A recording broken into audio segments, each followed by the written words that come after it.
ये जो लगातार परमानेंट इलाज की बात हो रही है ना, इसी का एक रिजल्ट हमने देखा मुंबई से जयपुर आने वाली ट्रेन में।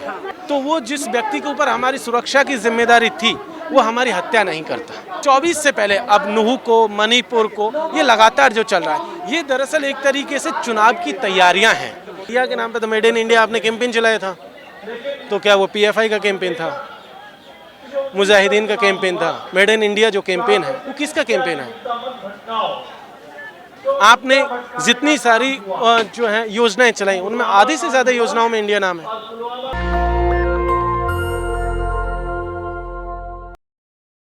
मणिपुर के बाद नूह, मेवात और गुड़गांव को जलाया जा रहा है, इसके पीछे कौन है?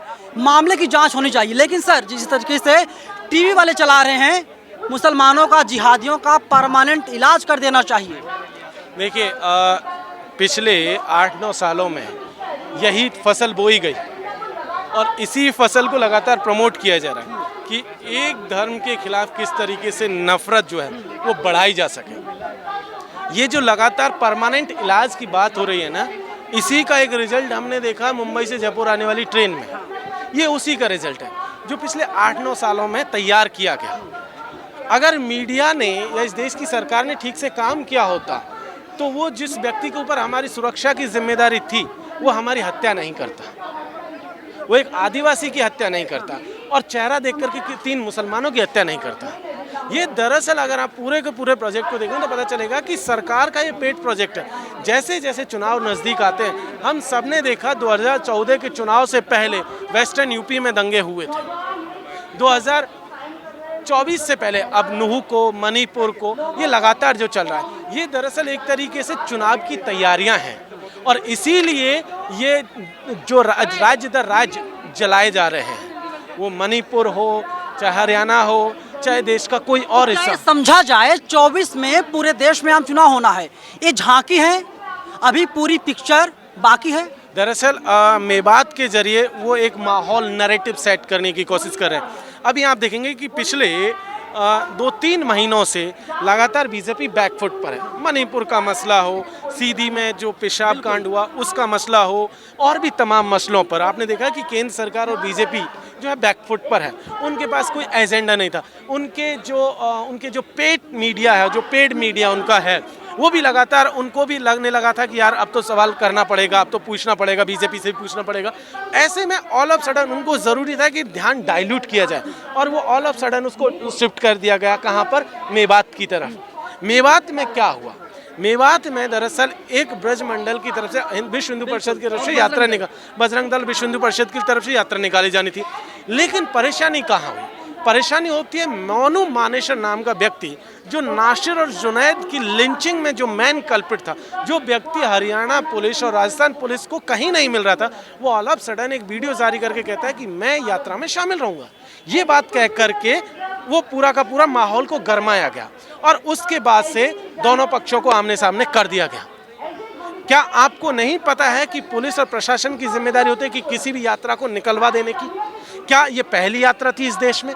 पहले यात्राएं नहीं निकली, पीसफुल तरीके से हजारों यात्राएं डेली इस देश के अलग अलग हिस्सों में निकलती हैं, लेकिन निकल जाती हैं और ये पुलिस ये इंश्योर करती है कि वो यात्रा पीसफुल तरीके से निकले। लेकिन अचानक से नूह में ऐसा क्या हुआ? मेवात में ऐसा क्यों कराया गया? दरअसल ये कराया गया प्रोजेक्ट है, ये काम कराया गया ताकि मुसलमानों के खिलाफ एक नफरत जो है वो तैयार की जा सके। एक सवाल यहाँ से उभरता है कि ये पॉलिटिकल माइलेज का फायदा लेने के लिए सब कुछ कराया गया या जो सिस्टम था, पूरा तंत्र था, वो फेल साबित हुआ? देखिए, इसमें दोनों चीज़ें हैं। सिस्टम फेल नहीं होता, सिस्टम को फेल किया जाता है और सिस्टम को फेल करती है सरकार। सिस्टम जो है सरकार चलाती है, पुलिस हो चाहे और इंस्टीट्यूशंस हो सरकार के, वो सब सरकार के कंट्रोल में होते हैं। वो जो फेल नहीं होते हैं, यही लोग, यही पुलिस महकमा जब दूसरी सरकार होगी तो दूसरे तरीके से काम करेगा। अब ये सरकार है तो इनके तरीके से काम कर रहा है। ऐसे में आपको पता चलेगा कि वो सरकारी आदेश पर ये सारा खेल होता है। ये ऐसा नहीं हो कि सरकार की बिना जो है जानकारी के कोई चीज़ हो जाए। इस देश में आपका तमाम तरीके की सुरक्षा एजेंसियां हैं, उनका काम क्या है? वो एक एक व्यक्ति पर नज़र रखती हैं, एक एक चीज़ का ख्याल रखती हैं कि कहाँ क्या चल रहा है। हर अपडेट सरकार के पास होती है। तो उनके पास क्या ये अपडेट नहीं होगी कि ब्रजमंडल की यात्रा से क्या नुकसान होने वाला है? फिर मैं वही सवाल रिपीट करूंगा। आपने गोधरा का केस देखा, पूरा गोधरा केस हुआ, सरकार किसकी बनी दुनिया को पता है, बताने की जरूरत नहीं है। 24 में चुनाव होना है। मणिपुर की जो आग है अभी वो लगातार जल रही है, आग बढ़ती जा रही है, आग जो है कि बुझने का नाम नहीं ले रही है, या यूँ कह ले बुझाया नहीं जा रहा है। तो मणिपुर के बाद अब हरियाणा, मेवात, नूह, गुड़गांव में तो मस्जिद तक फूंक दी गई। तो क्या इससे पहले किया गया मणिपुर में हिंदू वर्सेस ईसाई, क्योंकि जो हैं अधिकतर ईसाई हैं, इसके अलावा अब यहाँ पर हिंदू और मुसलमान किया जा रहा है। देखिए, आप देखेंगे तो पता चलेगा कि ये वही प्रोजेक्ट है। आरएसएस का बहुत पुराना प्रोजेक्ट है, कम्युनल टेंशन। ये कम्युनल टेंशन क्या है कि उन्हें वोट बैंक की राजनीति की तरफ ले जाते हैं। आप और भी देख लीजिए, जैसे एक चीज़ समझिए कि आपने देखा होगा कि वीडियो और सोशल मीडिया पे चल रहा है जहां एक व्यक्ति ट्रेन में शांति से अपनी नमाज पढ़ रहा है, दूसरी तरफ कुछ बच्चे हैं जो मोबाइल में देख करके हनुमान चालीसा पढ़ रहे हैं। लेकिन सवाल ये है कि भाई आपको वो व्यक्ति नमाज पढ़ते हुए देख करके हनुमान चालीसा की क्यों याद आ रही है? आप ऐसे भी रोज जो है आप हर सावन में देख रहे हैं सैकड़ों कावड़ यात्री, सैकड़ों क्या लाखों की तादाद में कावड़ यात्री जाते हैं, लेकिन कभी कोई परेशानी होती है? नहीं होती है ना। कोई दूसरे समाज के लोग आकर परेशानी नहीं करते हैं। तो आपको ही तभी क्यों ये अपना धर्म जो प्रेम है ये क्यों प्रदर्शित करना है जब कोई दूसरा व्यक्ति अपनी प्रैक्टिस कर रहा होता है और उसने आपको डिस्टर्ब नहीं किया, वो अब शांति से अपना काम कर रहा है, आप भी शांति से। आपको पढ़ने का शौक, आप पढ़ लीजिए शांति से, नॉर्मल टाइम में भी पढ़ सकते, कभी भी पढ़ सकते। किसी को कैसे संभव होगा? अगर आपको हिंदुस्तान में रहना है, इंडिया नहीं भारत में रहना है, तो आपको योगी मोदी जय के नारे लगाने पड़ेंगे। नहीं, ये ऐसा कंपलसरी नहीं है।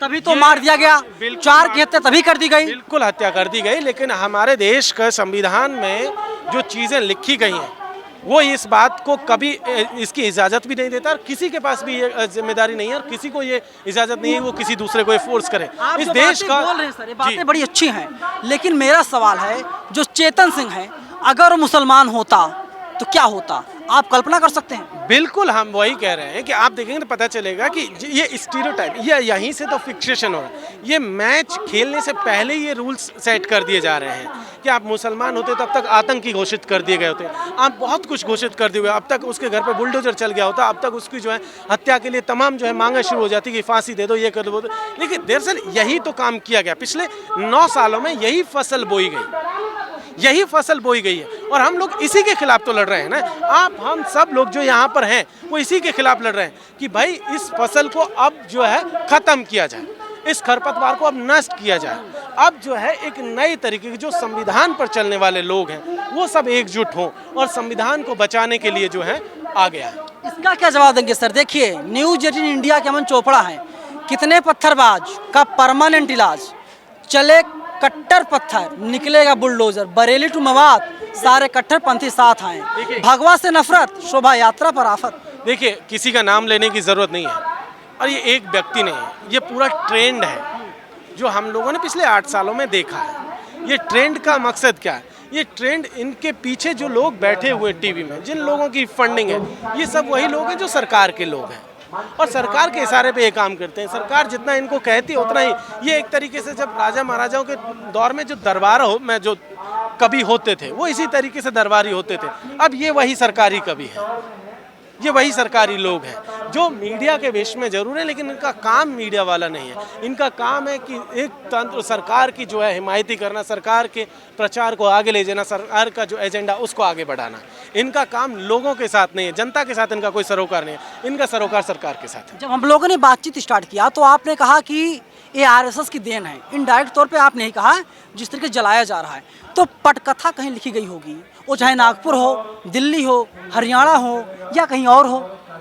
देखिए, पटकथा कोई कहीं भी लिखे, लेकिन हमें अभी भी इस देश के संविधान पर पूरा भरोसा है, उस संविधान पर चलने वालों पर पूरा भरोसा है।